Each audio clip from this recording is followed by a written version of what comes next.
meet you. Nice to meet you. So what brings you to the meetup tonight? Well, I'm speaking on the panel up here. I'm the CTO and co-founder of Gigwalk. And so Gigwalk is a mobile work marketplace. We have 650,000 mobile-enabled independent contractors. We're in the US, Canada, and the UK. We're going to be expanding into Mexico starting Q1 of next year. And then we're going to be doing more of a larger expansion into Europe kind of towards the end of next year. Okay, great. Well, it's certainly a very growth industry. Absolutely. And I'm very excited to listen to your talks on the discussion on the panel tonight. Sure thing, absolutely. Right. I'm looking forward to it. All right, thanks for your time. Absolutely, okay, thank you. Thank you. What brings you here tonight to the meetup? So our company CEO, Lucas, he's speaking here tonight. And I work with them, so I'm a director of demand gen for CrowdFlower, which is a human-powered data enrichment platform. So we're here to see what's happening in the industry and talk to other people and see how they can use our platform to enhance their data and get more information about it. Okay, fantastic. And have you been to some of the previous meetups, or is this your first? No, this is my first one. Oh, great. Yeah. Well, welcome. Well, thank you. And I hope you enjoy. I will. All right. Hi, Nicole. Hi. My name's Catherine. Nice to meet you. Nice to meet you too. So what brings you to the meetup tonight? Well, I'm a PhD student from McGill University in Montreal, Canada, and I've been here in Silicon Valley for 6 months working on my dissertation research, which is on crowdsourcing platforms, and trying to link this back to labor market dynamics in the offline world. Okay, and so are you from this area, or have you? Originally, I'm from the prairies, and I've been living in Montreal for 7 years. So I've been staying in San Jose for the last 6 months. I did some work at IBM, and Melissa Sefkin from IBM introduced me to this group. Fantastic. So this is your first one tonight? My second. Your second one. Okay, well, welcome. Thank you. Hope you enjoy. Okay. David, hi, I'm Catherine. Catherine, nice to meet you. Yeah, nice to meet you too. So what industry are you from? I actually am, I research the staffing industry. I work for a staffing industry analyst. I write reports about the staffing industry and online staffing. Very interesting, okay. And so what brought you to the meetup group? Oh, well, I've been doing quite a bit of research, so I thought I'd meet some of the faces of the folks that are actually pushing the envelope in this industry. Meet them and hear their stories. Okay, and is it your first one tonight? This is my first one, yes. Oh, well, welcome. Thank you, thank you. I'm excited to be here. I'm having a great time. The folks are really nice. All right, hope you enjoy the night. All right, thank you. Thank you.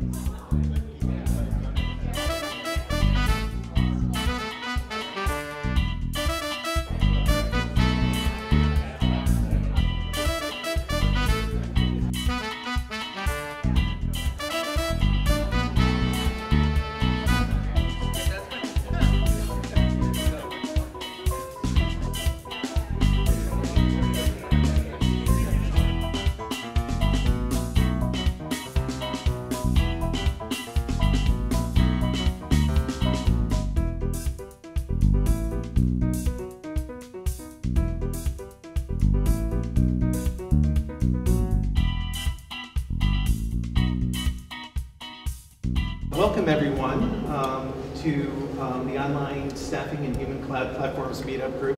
Tonight's focus is a spotlight on the San Francisco Bay Area Online Staffing and Human Cloud Platform epicenter. It really is an epicenter of innovation and first movers, and we have some of them here today that we're going to talk with, and hear about their companies. I'd like to thank Ekance-oDesk, the venue host tonight, for offering us this wonderful location and going through a lot of trouble to set it up and to provide food and drink and make everyone comfortable here, so thank you. And I'd like to also thank CXC Global, which is a company that maybe not too many people know by name, but it's a leader in global compliance management and contract management, and a very big player in helping companies to ensure that contract workers in other countries are compliant with local regulations, etc., and are paid. And we have Catherine Hopkins-Duval here today from CXC, and I want to thank them for their underwriting of the video. Of course, we're here to, all of us are here in this group to learn about the online work platform industry, which is certainly probably no more than 15 years old and growing rapidly. and with tremendous innovation and diversity. And we're here to highlight and spotlight some of that diversity, particularly as it occurs here in the San Francisco area, where, as I've said before, there are a number of leading companies and first mover companies that are pursuing different models. We're going to hear about some of those today. We're also here, of course, to discover tightly held secrets. So in November 17, 2013, we had our first meetup. It was at the ODesk location in Ekance. Whatever. Now I don't even have to make it. You thanked ODesk for hosting. It was at Ekance, yes, exactly. So it was at the Ekance location in Mountain View. I got Mountain View right. Yeah. And interestingly, a month later, December 18, 2013, the Ekance-oDesk merger was announced. Now, there were a lot of rumors going around that Gary Swart and Fabio Rosati, had discussions and negotiations, but actually, the real secret is that there were serious conversations that took place at that meeting. So anyway, to move along here, let me introduce our panel, and then we'll get right into it. So, and we're not necessarily going to go in this order. I think we're going to start with Matt Compton, and we're going to end with Lauren. But we have a variety of companies here today that really exemplify the diversity of models in this emerging platform space, and even just here in San Francisco. And so each speaker is going to talk about what their company does. They are going to talk about when the company was started and how it has evolved to today, and what were some interesting things that went on during that period of time. Then they're going to talk about where the company is today and where it's headed. And a lot of these companies, have obviously changed quite a bit, and I think it'll be very interesting to hear their stories. So we have Ian Arthurs, who is the VP of Operations from TaskRabbit. We have Lucas Biewald. Is it Biewald or Biewald? Either way. Okay. Founder and CEO of CrowdFlower, crowdsourcing company. Matt Cooper, of course, no one knows who he is here, is the CEO of Visually, a very interesting company. And Matt Crampton, the CTO of Gigwalk. And of course, Lauren Schulte, the Director of Enterprise Marketing at EO. So we're going to start with each company telling their story. And again, no more than 10 minutes, each person, somewhere around 7, those topics which I mentioned. And let's just go ahead and let's start with Matt Crampton of Gigwalk.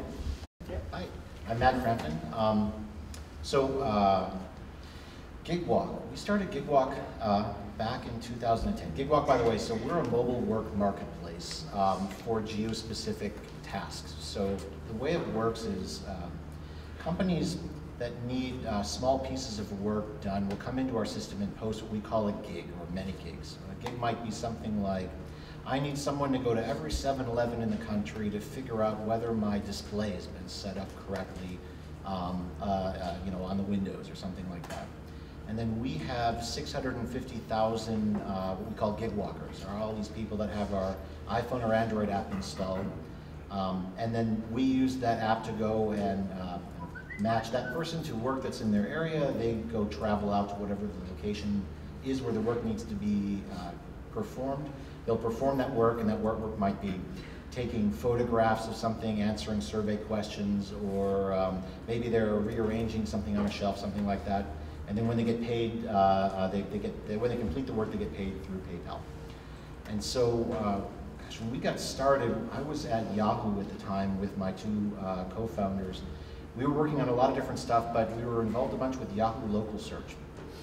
One of the things, if you haven't worked in that area before, is that it's really hard to keep a local directory up to date because restaurants go out of business so quickly. I think 10% of restaurants go out of business every month, so if you're trying to keep a local directory of restaurants in the way that Yahoo was, it's very difficult. And so the idea was that, gosh, it's 2010, we've got finally kind of penetration of people with smartphones across the country. Why can't we go build a platform on top of those guys to get them to go and collect data for us and report back in real-time conditions out in the world, and then be able to go and aggregate that and use it for something. And so our first customers were GPS companies, people like TomTom and Navtech, MenuPages.com, and then Microsoft uses us quite extensively to populate Bing local search. So you can go do a search for sushi in San Francisco, and many of those results were collected by workers inside of Gigwalk, where they would go to a restaurant, enter some information about what their hours of operation are and things like that, and then they'll go into a Microsoft's PhotoSynth app and take a 360-degree panoramic photo of the interior. And then all that data is consumed by Microsoft so that they can have rich listings, and it was kind of their original answer to Google Street View. Now they're doing a lot of more cool things now, but that was back in 2011 when kind of we were first coming up to scale. And a good anecdote for that is when they came to us for the first time, we were in, I think, 3 cities, and they wanted us in 7 cities, and so we spent a bunch of time trying to find Gigwalkers in those areas where we needed to have people to do this work. What we found pretty fast was that it takes a lot of time to go and review all of these pieces of work that people are submitting coming into our system. We had, I think, a QA person could maybe review about 100 gigs a day before their brain exploded, and so we had this big, we were doing about 1,000 gigs a day at that point, so we had this big table where all these people were sitting around doing all of this work. What we found was that there are some people that do a good job all the time, and you don't need to check their work anymore. Once they've exhibited a couple of signals to us that they understand what they're doing and they can follow complex instructions, and so we would go and flag that person and say, we don't have to check your work anymore, you're doing a good job. What that turned into was this profiling system that we called Moneyball. If you've ever watched the Brad Pitt movie about the Oakland A's and how they recruit baseball players based on statistics, we kind of take that approach to our workers inside of our system. So if we see that you get there on time, you complete work well, that for particular categories of work you're able to follow complex instructions and you're doing a good job, we'll start giving you access to more complex, higher paying jobs, that kind of thing. So the next summer when Microsoft came back, they didn't want to do 7 cities, they wanted to do 6,500 cities. And instead of having 10 admins, we had a couple of part-time people in India that were spot checking things because we could automate that whole system. So fast forward to today, I think we were probably 100,000 people then, we're 650,000 now, we'll probably hit 1 million by the middle of 2015. What we've found is that same technology that we built to manage all of our internal Gigwalkers is useful for companies that have their own internal teams. So maybe you're Pepsi and you've got 20,000 field reps running around the country. You need to be able to manage them as a gigantic cloud of people in the same way that we manage our 650,000 people. And so that was kind of what grew from what Gigwalk crowdsourcing is to Gigwalk Enterprises today, where now a company that's got a large field team can go and bring their workers into our platform, manage them as a cloud of people, and then if there's too much work for them to get done, then they can surge that over into our public marketplace and get those people to do it. So anyways, that's a direction we're kind of going in now, and I think that there's all these things once you're managing like full-time reps as opposed to independent contractors that are doing 10-minute jobs. There's all these kinds of regulatory and hour and mileage driving tracking things that you need to start worrying about, and so we're starting to tread into those waters, and it's kind of complex for us. So anyways, that's kind of where we are today. We've been going for 4.5 years, I think. We announced the close of our Series B of funding towards the middle of last year. Thank you, Matt. Yeah. Well, how about Matt Cooper? Yes, so which company should my ODesk talking points are probably more crisp than my visually talking points. I am the joint visually keep the about, two straight. Yeah, so okay. for those of you who don't know, I sat right back there as of about 2.5 months ago and left to join Visually as CEO.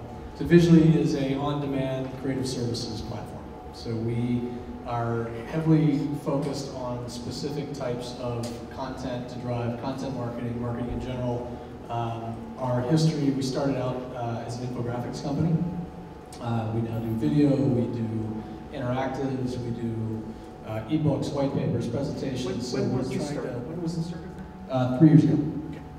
So what we're trying to do is create a content menu so that marketers in companies of all sizes can come select what they need from the menu. We walk them through a creative brief. We assemble a freelance design team behind the scenes, hand it to them, work gets done, collaboration occurs through our platform, feedback, drafts, asset control, all that happens through our system. And then when it's done, it's fixed price, it's known, so it's very well structured and very well defined. So while we have a freelance pool who delivers the work, who we hand select, we curate, we make sure that they are rock solid, they're experts in their craft. I don't view us as a marketplace in a traditional two-sided marketplace sense. So we have that some marketplace mechanisms. Because your customers contract with you. Our customers are hiring us. We are the one who to choke. Not with the contract. Yes, ultimately.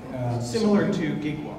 Right? Exactly. So yeah. So we, if the customer is unhappy with the deliverable, it's our neck on the line. Right. So we have put in the processes, we've got the talent, we make sure it's structured, we make sure it's properly scoped, so that we can deliver a very predictable outcome every single time.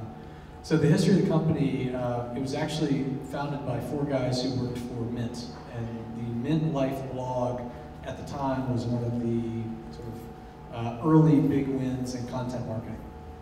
And what they realized pretty quickly was that all this really rich data coming out of the Mint system, that when you anonymize and present in interesting ways, can drive a ton of traffic. And so infographics in particular were a sort of easy mark given their data set. So they started creating a lot of infographics, a lot of visual content along with the written content, which drove a massive increase in engagement, clicks, ROI, etc. So when these guys started thinking about this more, they realized, okay, this is a pretty interesting business. Infographics were new, they were interesting. And so the first version of the business was they were trying to create a self-service tool that would allow anyone to create a compelling, interesting infographic.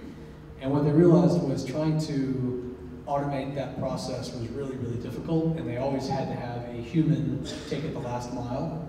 And so it morphed a little bit into, how do we just create a place for really high-end data visualization experts to come share their work? So it had more of a community angle. And then sort of the third pivot was, why don't we just provide this for people? So we've got this great talent base. We've already learned that you just can't do it on your own, at least not if you want A+ work, it's really hard for the average person to do it. And they realized some of the tricks of what type of talent you need to assemble. It's not just a designer, you need a data journalist to craft the story and to check the facts and to pull it all together. So by figuring out a specific process, specific talent pools, and building a platform to support that, they got really, really good at cranking out infographics. Very high-end, very engaging infographics. As they started to do that as a primary focus, companies said, well, we really need this video. You've got these great designers, can you help us with video? Well, sure. So they started getting into video, 30, 60, 90-second videos, a lot of pre-roll videos, explainer videos, kind of all the typical video types that you would see on a website or in a content marketing campaign. Interactives was the logical next step. Okay, I've got this great infographic, now I want an interactive timeline so people can click around. So it's just sort of been slowly adding adjacent services. And as we look at 2015, what we want to become the go-to on-demand creative services team for mid-sized companies. And we have a lot of very large brands coming to us. Red Bull, Morton Salt, Johnson & Johnson, we have a lot of big names that are using us as a bolt-on to their existing marketing teams. But what we're working on for 2015 is you come in, you need a landing page, you need a presentation, you need SlideShare, whatever you need, you click on the button, we walk you through a scoping brief, we assemble the team. Depending on the type of product you need, you might need a data journalist, you might need a designer, an animator, an illustrator, a copywriter. We will assemble that team based on what we see. We'll set them up with you. You collaborate with them online through our platform, so you do get to work with them directly, but we're sort of spoon-feeding the whole process to you. And as a result, we think we can deliver a much more consistent, predictable, high-quality outcome. Hi guys, Ian Arthurs from TaskRabbit. So I run operations at TaskRabbit. I've been there for about a year and a half, and in that year and a half, we've changed significantly. The company is actually about 6 years old. It's founded in Boston. With the idea, Leah, our founder, was stuck in a snowstorm, couldn't get dog food for a dog. I'll shorten the story. And wondered if one of her neighbors in her apartment building was down at the store right now, and if so, how could she connect and get a can of dog food? That was the founding concept. So fast forward 6 years, we're an on-demand platform for help around the home. We have about 35,000, we've onboarded 35,000 taskers, the guys who actually do the work. And we're in 20 cities and have millions of clients across those 20 cities. Yeah, so a little bit of history after that founding story. So started in Boston. The company was actually called Run My Errands, which gave you kind of a little bit more insight into the original scope. Moved to San Francisco and grew in San Francisco and New York as primary metros. With that, the early stage TaskRabbit was kind of like early stage eBay, or a slightly better version of Craigslist, in that anyone could post anything. So a client could say, come and pick up my laundry, to dress up like a hot dog and help me out with a marketing event. And we've all done that once or twice. Exactly. I was actually thinking of hiring some streakers for this Nice. event. That may video to go viral. As we have evolved, then that may fall foul of our policies. So yeah, so from the crazy all the way through to the standard kind of repeatable task. But we actually operate within what we define as 38 categories. 4 of them are really core and drive a large portion of our business. What are the 4? Yeah, so it's mainly help around the home. If you think of anything around the home, they tend to cycle out on a seasonal basis. Things like cleaning, moving, handyman help. During this time, it's also holiday help in the US or Christmas help. Yeah, so started off as this errand platform, and it was very much a caveat emptor kind of play. Like eBay in the early days, you didn't really know what you were going to get. The opposite of these guys. But it was fun and it had magic as part of it. You could get things that you couldn't get anywhere else. And that's great, but it has limits to scale, and the repeatability model and the dependability is really important for us. So yeah, so fast forward to closer to today, around about kind of 2013. We opened up our London office and tested a new model, which was closer to curation or a search base. So instead of a client coming in and saying, I want X done, and then you get bids on that on the other side of the marketplace, like a true two-sided marketplace. The client comes in, tells us what they want, and then we will match taskers to them, taskers, the guys who do the work, to them in a curated way based on multiple things, including their performance, their location, task type, keywords, things like that. Which has become much more dependable and much more repeatable, and our fulfillment rates, the things that really matter to us, how many jobs actually get done in a delightful way, that is now through the roof, and it's something that is eminently scalable globally. So going forward, we feel really good about that. Now, that was 2014 was switching to that model, which, given who's in the audience, was a really interesting time. Whenever you take something that has deep adoption and you change it, you're going to piss people off. About a third of your customers, you're going to piss them off. And being able to ride through that and have a product that is better at the end of the day, you got to believe in that. So we're through that now. Actually, things are looking great. And then 2015 for us is all about growth and about global scale. So we're in 20 cities now. We'll be in more. We'll be doing a lot more. At this point, I want to just point out that it's kind of interesting in terms of Gigwalk. I think your relationship with your customers, there is a relationship between Gigwalk and your customers, not between the customer and the Gigwalkers. Yep. Is that correct? And you also have a kind of heavy Moneyball curation rating scheme. Correct? Well, yeah, I think that's right. I think another big thing is that we're very focused on enterprise. So our customer wouldn't be like individuals, they're more like Pepsi or Red Bull or somebody like that kind of has these gigantic, like numbers of parallel kinds of geospecific tasks that need to be completed, that kind of thing. Right. And then visually, you also contract with your customers, and you don't have any kind of Moneyball curation kind of rating capability, but you do manage the quality of the work that's produced and so forth. Is that correct? Yeah, I mean, we are hand selecting everybody who joins our freelancer program. But it's up to them to perform, Right. to create the infographics and so forth. And, right. And so they're working directly with the client, but to get to that point where they ever touch a client, Right. they've got to run the gauntlet first. And then in the case of TaskRabbit, Yeah, so TaskRabbit is a platform that connects buyer to seller. And so you're more of a marketplace to some extent. Exactly. So the contract is between the service provider, the tasker, and the client. Right. Speak a little bit closer to the mic. Sorry, yeah. Is that better? Yeah, that's much better. Okay, cool. Thanks. Thank you. Just yell at me. Yeah. So yeah, so the contract is between the buyer and the seller, and we are a platform who connects buyer to seller, which therefore limits our liability. However, that's not how the world really works, right? And the fact that a client wants something done. So in as much as regulation allows, we will hand select our taskers, we will make sure that they perform as to the marketplace health guidelines that we have, but we are not an employer of record. So yeah, so it's really down to the tasker at the end of the day, and our selection, our help that we provide them, and then their own skills and ability. That's how we get things done.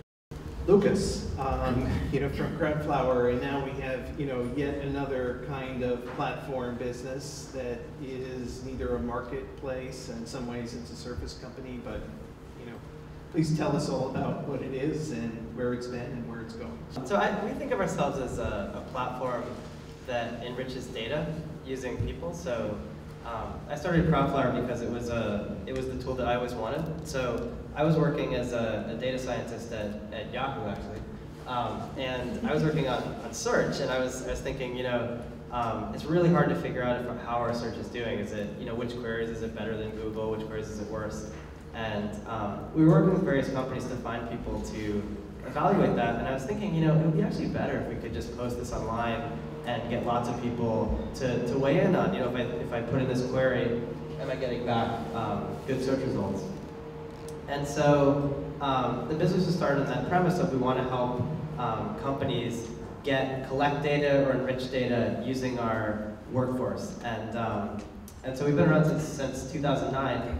And the one big change that we've made to our model is originally we started off as looking a lot more like a service company. So we actually wouldn't let you post a job yourself. We would ask you what you wanted and build the job for you, like an outsourcing company typically would.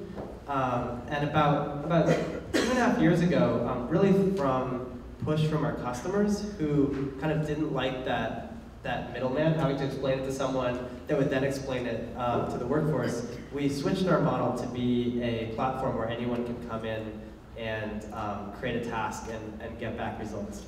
And so that's been super popular, and so we have a really simple SaaS pricing model that people use. And I think the coolest thing, the best way to explain it the way I explained it to my mother is just in the cool examples of stuff that people do with their platform, because data sounds maybe it's kind of boring. Some examples but yeah, the examples are great. So the funnest one, does anybody use the Delectable iPhone app? It's kind of an atypical example, but it's kind of cool. So the Delectable app's super popular. I'm surprised nobody uses it, but you can be at dinner and you take a picture of your bottle of wine, and it'll actually recommend other bottles of wine.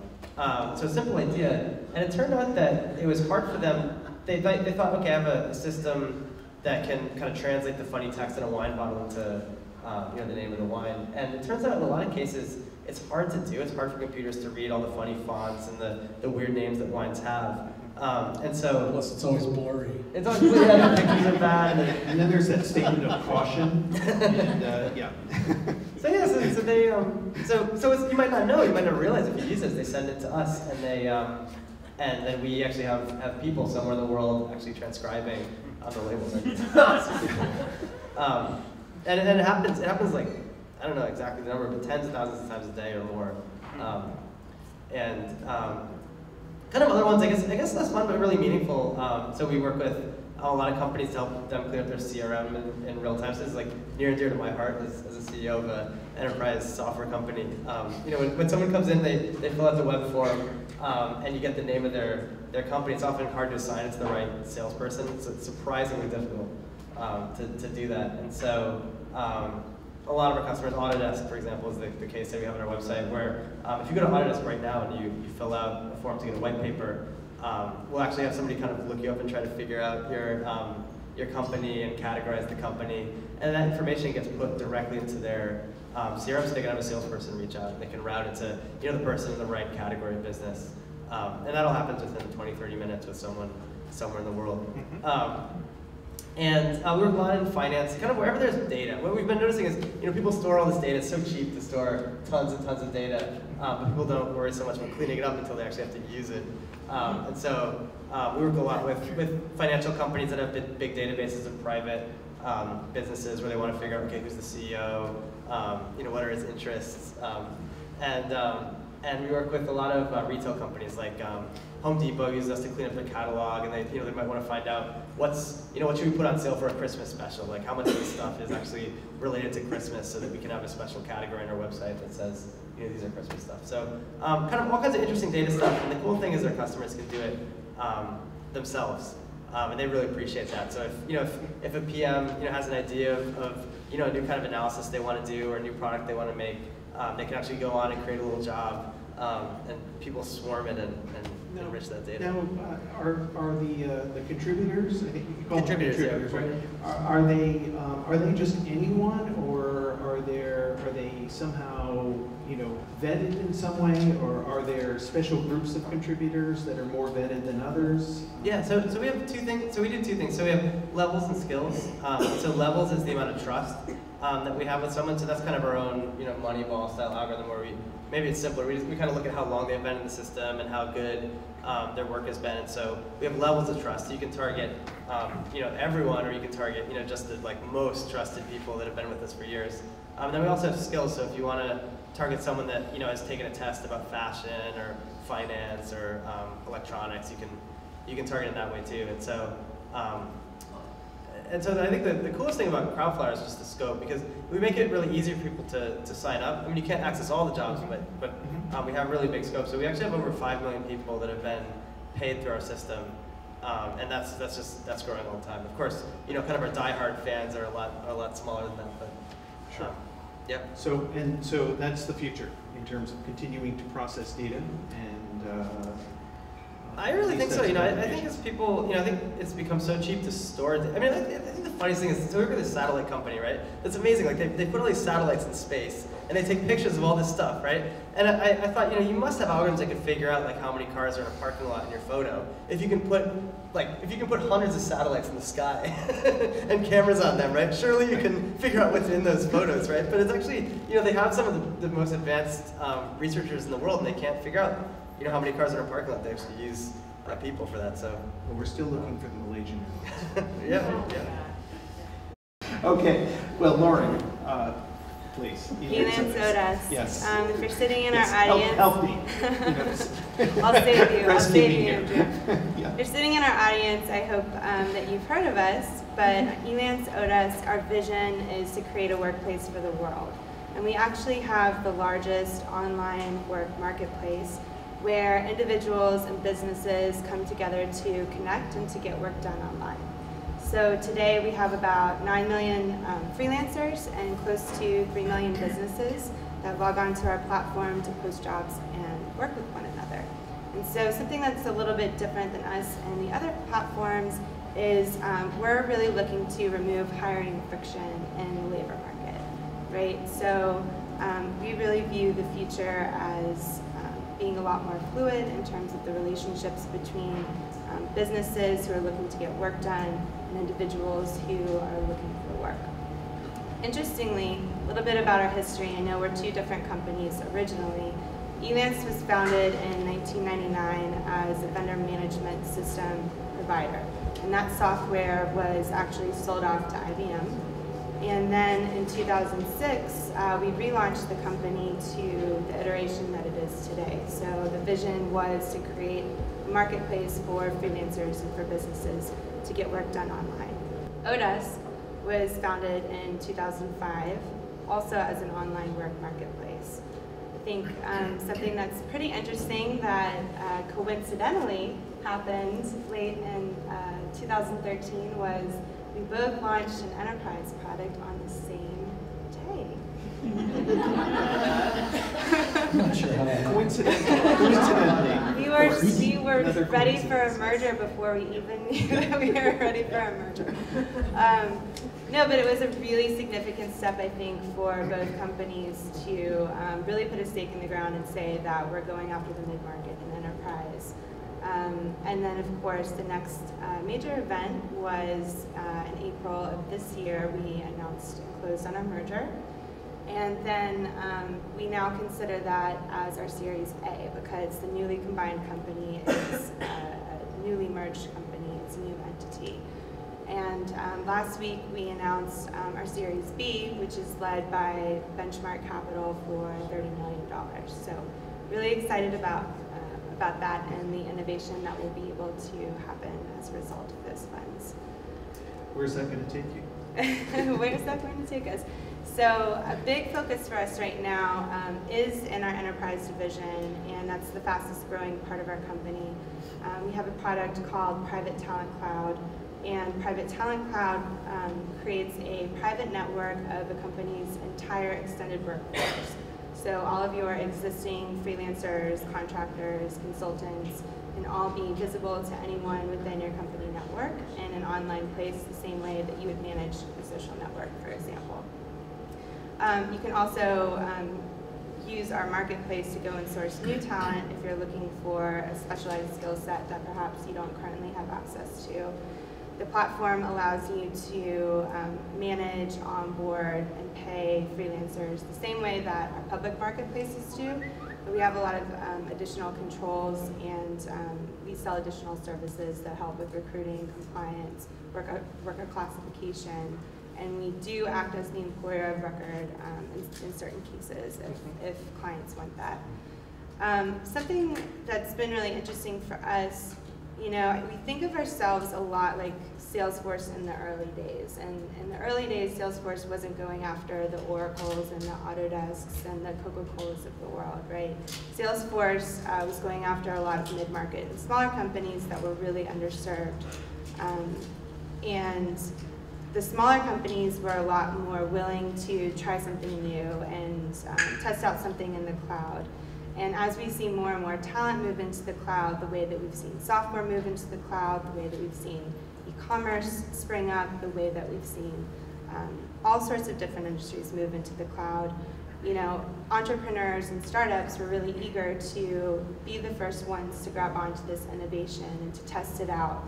And as we see this online staffing space grow and mature, and you see more and more companies like all of us sitting here join in, the awareness grows, and we're starting to see more demand by mid-market and enterprise companies. So now companies like Coca-Cola, HP, Mozilla, Johnson & Johnson, Unilever, Disney, the list goes on, are all building their own private talent clouds. And they're leveraging the power of the cloud to tap into these on-demand work relationships with individuals. And in terms of the future, you know, we're really investing in 3 key areas next year. The first is we're really focused on perfecting the match. We have a fantastic data science team. We have a huge marketplace, but the marketplace is only successful if we can find, if we can match our clients with our freelancers or businesses with freelancers, the exact perfect skills just in time. The second key area of focus for us will be creating next generation workplace and collaboration tools. I think today we all look at Skype as this incredible innovation, and it's changed the world. It's changed so many of our lives, the way that we work and the way that we collaborate.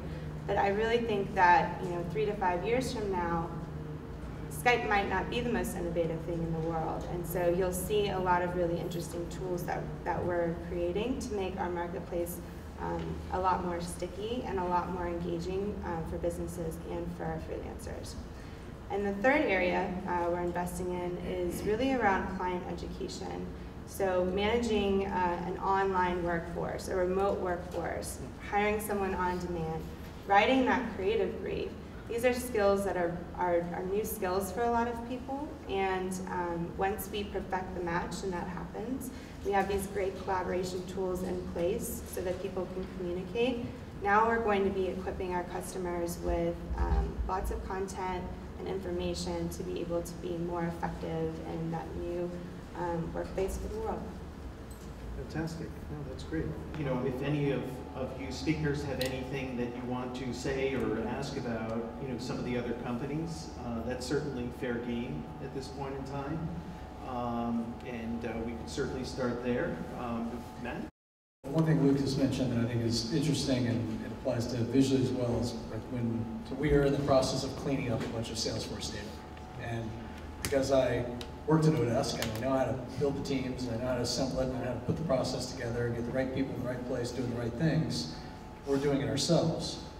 And so for a do-it-yourselfer, Odesk it's faster, it's cheaper, I know how to do it, I don't need help. I don't need a platform. But for the average user, I need the platform.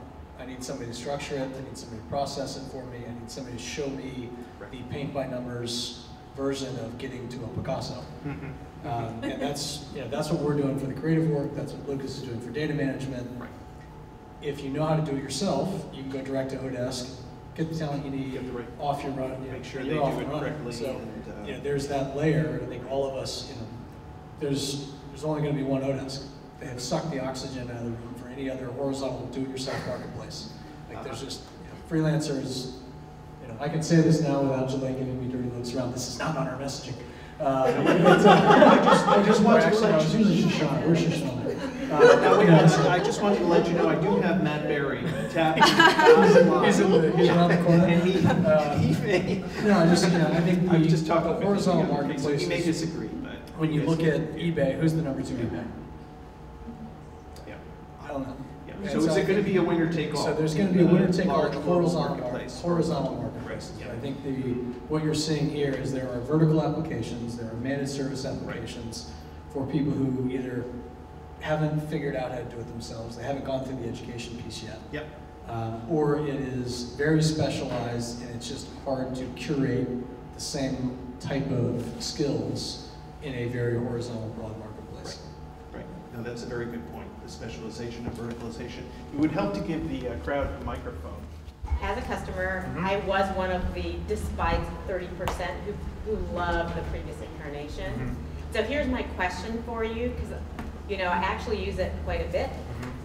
The reason I like that you recast your task rabbits as taskers. I thought that was a really big insight that they don't want to be animals. But well, some do. Some do. The reason I am one of the 30% is because I don't think people are interchangeable. And when I had a task, I wanted to take the applications. It was less about the bids and more about just really deciding who's a good match for the task.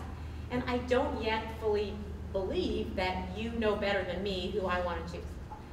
And I'm just curious if that's idiosyncratic or, what's your response to that? The reason we made this move was less for power users or smart users such as yourself that really liked to dig into all of the bids and make their own decision, and more for the masses who actually didn't, right? So there are a number of elements going on here. One, there's a number of tasks that you want to have absolute control over who comes into your home, for example. There are other tasks that you don't actually sometimes really care that much about, whether it be a delivery or something that is less involved. Another element also is the complexity in the bids that came in were variable across all of our cities and all of our categories. So believe it or not, without managing this marketplace, you go from 0 bids to, I think the maximum number of bids on one task was 779, which is a giant waste of effort and time and other things that we could divert effort towards. So we feel that ultimately we can make a better match for the masses, and we can also provide a customizable solution for somebody who wants to make their own match.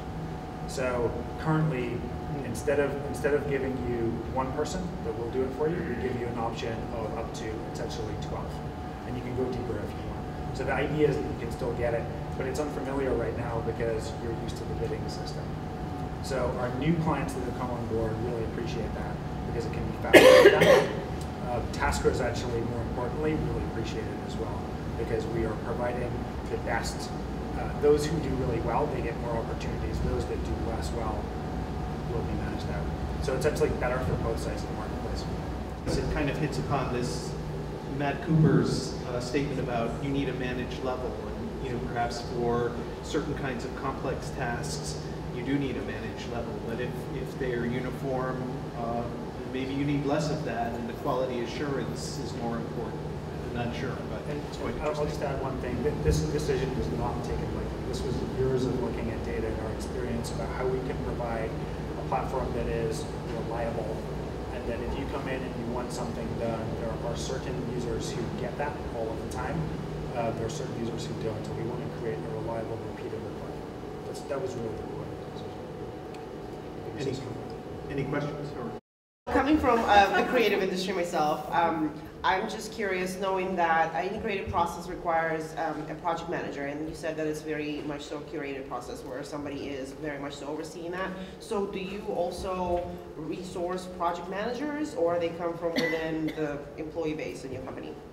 Something we have launched in the last 2 months is project management. And I think that was a missing piece. Pulling creative talent together is one thing, but somebody's got to drive the ship, and not, having a bunch of creatives and a client and a platform together doesn't mean we're going to hit milestones and hit deadlines. So we have recently inserted a project management layer. Again, it's a curated part of the talent pool. So the way I view it is, it's like the Amazon robots picking the different items off a shelf. You need a data journalist, you need an illustrator, you need an animator, you need a front-end developer. Everybody gets a project manager. And because that's such a key part. If you get a wonderful output 3 weeks late, campaign's launched, you're done. So hitting those deadlines is such an important piece that we have, that was traditionally done by someone, whoever the client called, would start cracking the whip and getting the project moving, and instead we've inserted that as a key part of the delivery layer, and we're building a freelancer team to do that specifically. So I have 2 questions. The first one's for Ian. And how are you dealing with places like Lux or others that are doing very specific jobs as a service? Are they encroaching on what you do, and how are you going to deal with that? The second question is for Lauren. And my experience on Ekance-oDesk is it's a race to the bottom. And that everybody drives the price down and down and down. And as a freelancer, I would never go near. Think a lot about the competitive space, particularly as the peer-to-peer marketplaces evolve. For us, similar to Matt's discussion, or Matt's point about you have kind of horizontal be everything players versus vertical solutions, the same will be true in home services or help around the home.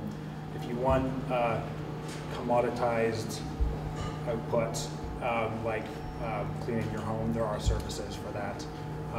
We can be the one-point solution for your own personal kind of staff, for want of a better term, right? So anything for the leader of the home. So it's more of a broad solution rather than a point solution. And in addition, we pride ourselves on a slightly different supply side solution. So it turns out about 80% of our taskers have bachelor degrees, and they do a bunch of different stuff. And when you meet them, there's this magical moment when you realize you can do more, and that doesn't typically exist in a verticalized, very commoditized platform. So we tend to differentiate on those 2 roles. Just a quick add-on point there. I think the challenge from a business perspective is we want to be vertical enough to deliver a very high quality, controlled, fantastic experience every single time. But you've got to be broad enough that you can build a meaningful business. If visually were to have only done infographics, we'd have to do a hell of a lot of infographics to build a business. So we had to go at least into adjacent spaces. Logos. What's that? At least it's not logos. Yeah. Or really long ones, maybe. But you've got to, I think, assuming that the horizontal gig is up, you've got to find a vertical that is specific enough that you can do it really, really well, but still broad enough that you can build a meaningful business. Now, the race to the bottom. Race to the bottom on wages, one of my favorite questions here. Thank you so much. Full transparency, I was the head of PR for Elance, so I am prepared for this question. Truth be told, we run lots of data reports because this is something that honestly really concerns us as well. The last thing we want are platforms that are thought of as race to the bottom, or more importantly, that in actuality, freelancers are high quality freelancers are constantly getting outbid by people who are just underbidding. That said, we regularly monitor wages. I know on Elance we publish in the trends section the average hourly wage for any given skill set that we currently track, and over time we have seen wages steadily rise, and that's true across almost every category. I know that on the Elance side we also had a floor where on the average hourly wage people could not keep underbidding, and we just rolled that out on Odesk as well, which is a very important feature, and it was very, very well received by clients and by freelancers as the right thing to do. In addition to those two things, we really, really believe that client education is a critical component to the wage question, because a lot of times clients might be enticed by a lower wage, but they may not be really clear on what the average price per project might be, what the level of quality that they're expecting, if that's aligned with the quality of the freelancer. And so that's going to be an important part, I think, of our education piece. And in addition to that, we also have lots of controls from our trust and safety team that ensure that freelancers who are consistently underbidding or freelancers who are consistently underperforming are removed from the platform so that they cannot continue to engage in this type of behavior. And if we do notice a consistent pattern of behavior of people just regularly underbidding, we'll remove them from the platform. And the last piece of control, so on Elance we have a really important feature called Connects, and we put Connects in place as a mechanism to prevent people from doing what you're talking about just underbidding on a lot of different jobs, and instead you get a limited number of Connects, which are basically an Elance currency to apply to certain jobs. And since you only have a few of those, you have to be really, really careful about what jobs you apply to, make sure that you are putting in a really high quality bid, that you're not just bidding based on price. So a combination between, I think, data, automated controls, some policy controls, and education are all things that we're doing really to safeguard against this type of activity. And just because I can't help myself, because I used to be the one answering that question, I think anybody who has ever met our freelancers cannot say with a straight face that it's a race to the bottom. You know, I have had the opportunity to travel all over the world, meet these people face to face. They do phenomenal work. They absolutely love working on this platform. It has been life-changing for them. And it's, I think you hear the stories of how this has changed people's lives. People talk about Kiva and all the good it's doing. There is no better global citizen than Ekance-oDesk. The amount of impact that we've had on people's lives day to day is second to none. So I think the race to the bottom makes a great soundbite. It gets people all frothy, but when you talk to the actual freelancers, it's the furthest from the truth. I don't know if this is relevant, but one of the main competitors, which shall go unnamed, when I have spoken to them and talked to them about Ekance-oDesk, one of the main complaints is that all of their workers are high-priced. Not high-priced, excuse me. No, that they earn a great deal. So. Last year, Elance released 2013 Annual Impact Report. This year, as a newly merged company, we're really excited to release our Annual Impact Report last week. If you haven't seen it, check it out. It's amazing. We actually measure and quantify. We have some here if you want one. If you're interested, you can take it on the way out. But we actually quantify what our measurable social impact is on the global economy. And they are being passed out right now. We actually are a customer on Odesk. We have a terrific experience with our freelancers. So we count on them. They're an important part of our team.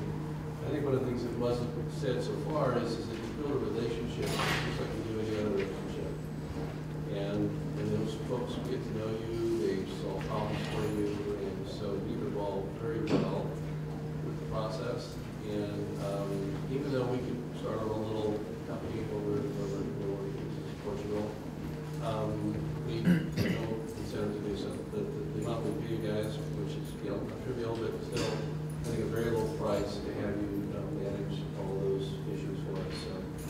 I would advocate. That's actually been my experience. I mean, consistently, I would say 100%. And yeah. Another quick question though. Can you say a little bit more about the matching and how you're looking at the features there? Data science. Data science. That's a question for yeah. Lauren will be holding a seminar There's on a the room, analytics. There's a room with one naked yeah. light bulb and Yeah. a bunch of Stanford PhDs crammed into it. Slide bologna sandwiches under the door. I will say this. I really think that the match is a little bit of our secret sauce. So we can't get too much into what we're doing in that stretch. I know that we're doing a lot more to measure different touch points with freelancers and with clients all throughout the process, both after they've joined the platform, before they've joined the platform, measure different quality standards, we measure historical performance. We have over 26 different points that we measure freelancers on. I'm just wondering, Matt, so for the creative team, or the creative folks that work for you, are those like your W-2 employees or are those 1099s? They're 1099s. They're 1099s, okay. And then how do you actually like price the project? Does the system price it, or does somebody go in there and say they want this, this, and this, and then some person decides how much it's going to cost? Depending on the project, we have a sort of a base price, and then there are certain add-ons depending on if you want a 30-second video, 90-second video, 2-minute video. So depending on the type of deliverable, we have a pretty set price. So that the technology drives the pricing? Exactly, yeah. Okay. And, yeah. So you know what you're going to pay before you ever launch it. Okay, got it. And then a question for the group, I guess. So it's probably specifically for the taskers and the contributors and the gigwalkers. So have any of those folks, I'm sure they're also considered like 1099s. So have any of those folks tried to say like, oh, we should be treated like employees? Has that issue come up? So not for us. Our work is really episodic. So I mean, we have some hardcore people that try to do this like it's a job. We call it a second paycheck for people. So if you're a barista at Starbucks, or you're a stay-at-home mom, or you're a real estate agent, it's the off season. This is a good way to go make some extra money and make ends meet. But we have very, very few people that try to do it as a full-time thing. We had some dude that tried to drive across the country paying for it all with gigs, and we have people that have paid for their weddings with Gigwalk, where they're doing gigs half the time and then doing the honeymoon the other half, which is a little bit weird, but she's we hired her, by the way. She's awesome. So anyway, so for that kind of thing, we're really like you just walked into this mall. We're gonna send you a push notification because we'd really love for you to walk into the Gap and do a couple of gigs for us. But then we have people that will take their kids and do 30 of them a day, but both of those are not activities that people look at as like employment. They don't look at it like, oh wow, this is a full-time job for me, that kind of thing. We might get down that road a little bit later on. In fact, we thought we would start getting into more, we'll staff you a data entry person in your office for a week or something like that. We thought we'd get into that. What we found was that there's so much need from these large corporations for just these massive geo-specific kinds of work that we just found a niche there, and we've expanded that way and then got into enterprise afterwards. So we never grew in that direction. So taskers are by nature freelancers and kind of self-select into micro-entrepreneurship. So they're the opposite of wanting to be employees. Right. What they do want is meritocracy and opportunities to work. And they want flexibility primarily as well. So they want to be able to come in and out as they go. They want to be able to switch themselves on and off, and they want to set their own prices. So that's another reason why we switched to our new model, which is giving them control as well. And if you're good, you're going to get great work, and you can come in and out. And we have a large percentage, a decent percentage of our taskers who earn what we would consider a full-time income. We have guys earning $7,000 plus a month. And then we obviously goes down to the long tail. But it's very much a flexible source of income. They can be dependable and reliable if you wanted to. Okay. Terry Griffith.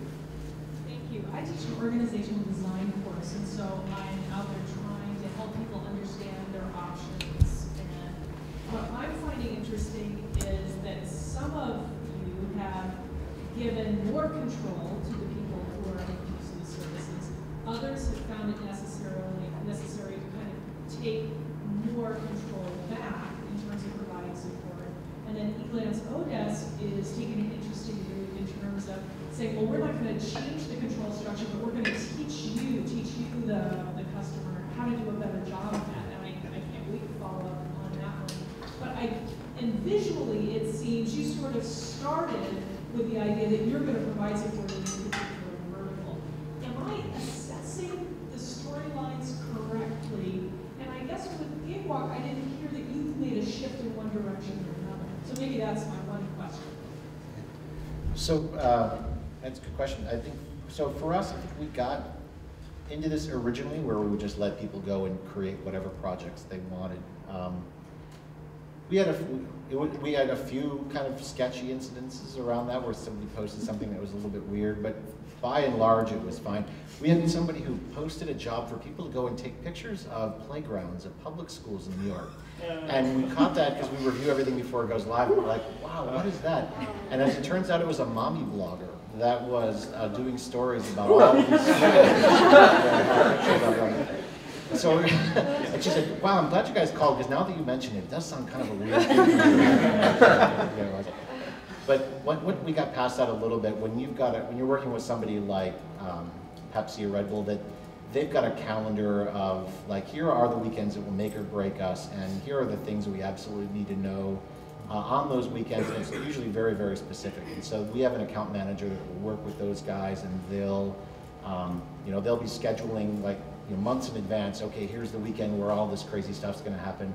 We ran the Nexium launch for Pfizer when they launched, and that was this huge thing that happened over, it was Memorial Day, but we started in February working with them, figuring out specifically what promotions they needed to go and check on.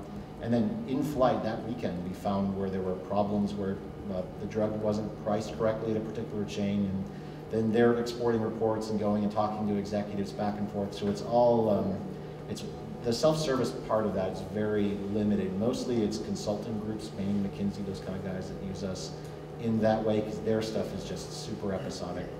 But most of ours are much larger projects. The level of control required also, there's either the complexity of the task, and like how specific and verticalized is it, and then also the size of the team involved. A lot of the Ekance-oDesk relationships are one-to-one. Hiring someone to be part of my team, I'm going to work with them. Now, it may be a short-term project, it may be a long-term project, but it's more one-to-one, whereas it's, obviously one to a bazillion in the CrowdFlower or Gigwalk case. I think we're sort of somewhere in between where it's a smaller team, but we feel like we've got to, because it, you might have 4 different people that are highly specialized in certain types of work.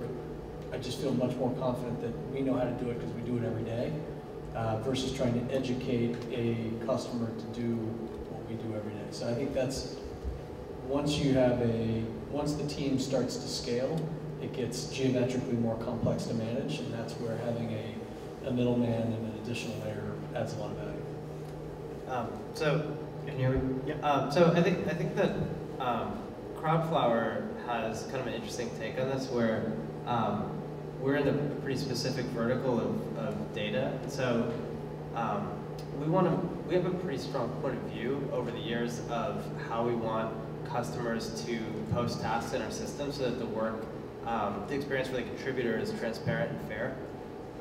So I think that kind of, we started off with a kind of very loose approach where it's like, hey, you can post this however you want, and here's some tools. And over the years, our software has kind of evolved to the point where we say, we want you to write the instructions in a specific way, and we have kind of safeguards because people can post data tasks that are actually impossible, and we don't want to let our customers ever get back low quality results. And so one of the things we actually have to do is stop jobs, and this is really common where someone's posted something that's actually impossible to do correctly. So I think we've become more and more opinionated about how our customers work in our system. Just a quick follow-up. I know everyone else covered this, but I don't know if you did. Do you guarantee the quality of your work, or do you have an SLA with your customers? Sure. So the way we operate is we try to be clear about the accuracy of the results that are coming back. So if we think that the accuracy of results is below 70%, we'll stop your job because we think nobody wants accuracy that low. But above that, what we try to do is just tell you, here's what we believe the accuracy is. So we don't try to guarantee high quality results. We just try to guarantee transparency for our customers and how well their job is working. Because some difficult things will have lower accuracy, and some easier things you'd expect really high accuracy. For us, it's more about an insurance guarantee. So we have $1 million insurance guarantee that 2 years ago we could never get in the marketplace.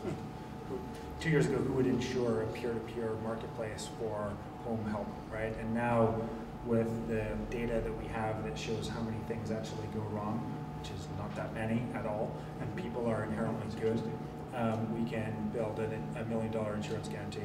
And then for us, we also do everything we can from the customer service perspective to make it right. If something doesn't go right, we will make it right. So a quick question for Lauren, I guess. For Ekance-oDesk, how big of a problem is it where customers might hook up directly with the taskers for, if you find a good writer or designer, what's the incentive to stay on the platform? From the tasker's standpoint, he gets more customers, but once they get the customer, what keeps them on the platform? And if it's not a serious problem, what stops one of the niche players to come and poach all your best talent and create a high-scale niche kind of marketplace? So we refer to that as disintermediation. And there's a few different things, a few different reasons why we think that people like to stay on our platform and that our freelancers tell us why they like to stay on our platform. Number one is trust and safety. So we don't guarantee the work product, but we guarantee that if you hire someone to do a job, they will do the job. And on the freelancer side, we guarantee payment. And the way that we do that, we have an escrow system, put the money in escrows, we guarantee the freelancer that work, that they know the money is there. There are a lot of services that the platform provides. Yeah, services that the platform provides through, but the money issue is a huge hot button issue for freelancers. The number one issue every single freelancer complains about is getting paid, or getting paid on time.